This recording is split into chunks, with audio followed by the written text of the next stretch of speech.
Huawei just dropped one of the wildest chip announcements we've seen in a long time. And now one of the biggest chip experts in the world is basically saying, hold on, this might not be what Huawei is making it sound like. So here's what's going on in simple English. Because of US sanctions, Huawei can't use the most advanced chip-making machines anymore. Those super expensive EUV machines from ASML?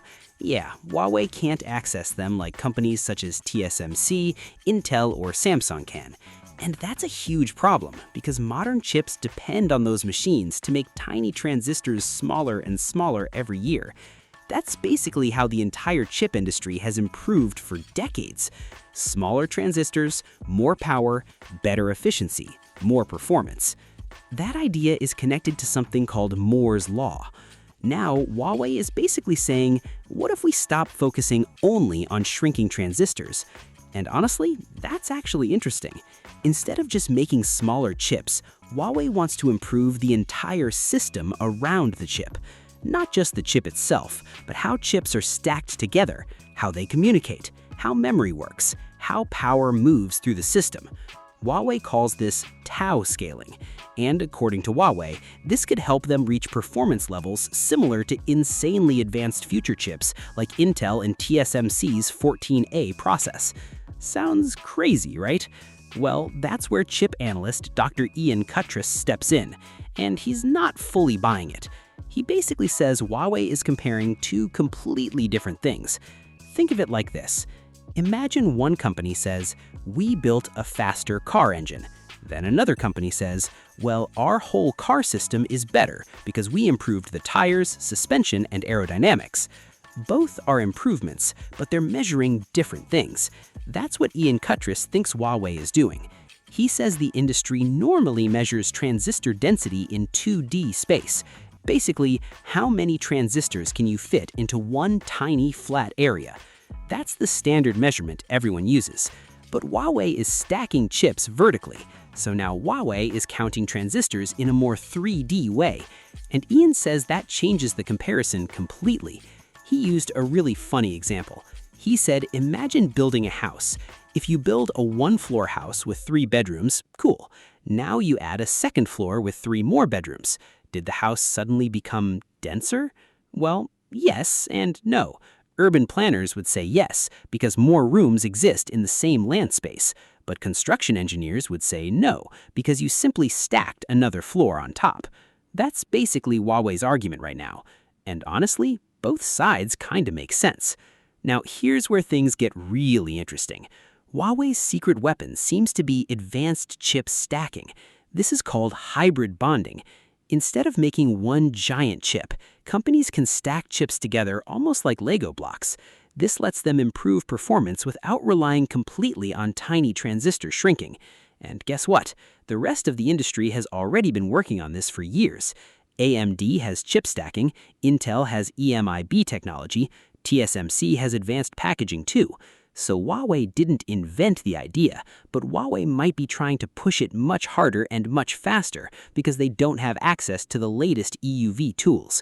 It's almost like they were forced to take a different road. And honestly, that's kind of impressive. Instead of giving up, Huawei is trying to completely change the rules of the game. But Ian Cutress says there's still a massive problem. Research is easy compared to mass production. Making one crazy prototype in a lab? Cool. Making millions of them with good yields? That's a nightmare.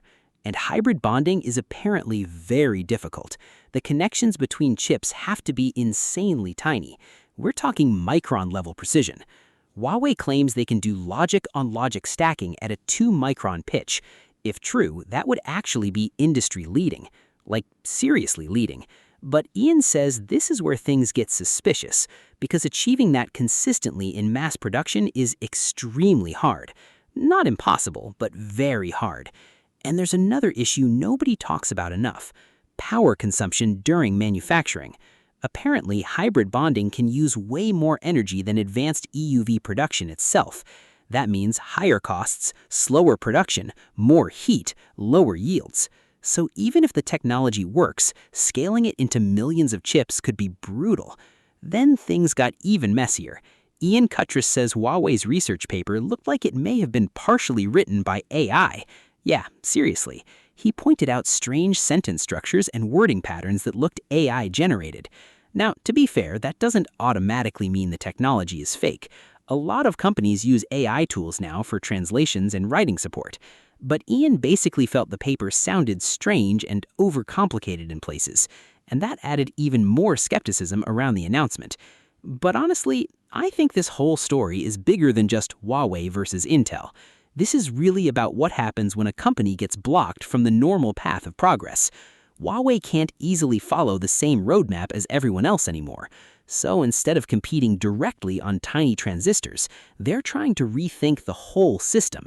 That's actually a fascinating strategy, because Moore's law is slowing down for everyone anyway. Even the biggest chip companies are struggling now. Making transistors smaller every generation is getting insanely expensive and insanely difficult. So packaging, stacking, AI acceleration, memory design, all these things are becoming more important. Huawei might just be pushing that future earlier than expected. But the biggest question is this: can Huawei actually manufacture these chips at scale? Because announcing something in a paper is one thing. Shipping millions of reliable chips is a completely different battle. That's where companies like TSMC became kings, not just because they had ideas, but because they could mass produce those ideas reliably. And that's the part Huawei still has to prove. So right now, this whole Tau scaling story sits somewhere between genius breakthrough and very clever marketing. And honestly, that's what makes this so interesting to watch.